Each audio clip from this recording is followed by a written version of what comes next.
মুখটা চুল আর ঢেকে কি হবে? বাড়ি কোথায়?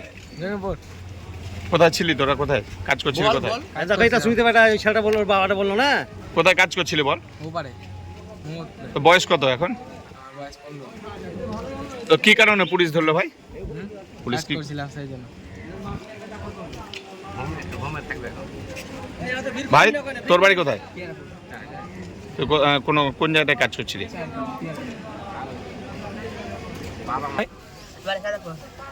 কি কাজ করো? যে বাড়িতে কি অসুবিধার জন্য কাজ করো? পরিবারের অসুবিধার জন্য? তাহলে কি কারণে? লেখাপড়া করো?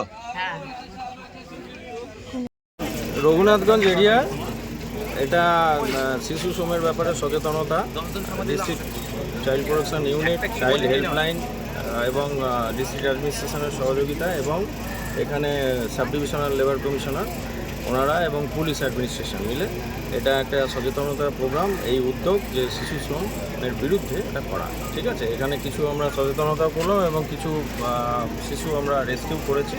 এদের পরবর্তীকালে এদের যা সরকারি পরিষেবা সেটা দেওয়া হবে এবং শিশু শ্রম থেকে যাতে বিরত থাকে মানুষ সেটার এদেরকে কোথায় নিয়ে যাওয়া হবে? এরা এখন চাইল্ড ওয়েলফেয়ার কমিটি আছে, সেখানে প্রোডাকশন হবে, তারপরে অ্যাজ ইট ইজ যা পরবর্তীকালে পদক্ষেপ আইন অনুযায়ী সেটা নেওয়া হবে। আপনি? আমি district child protection unit, district magistrate office থেকে আমি প্রোটেকশন অফিসার।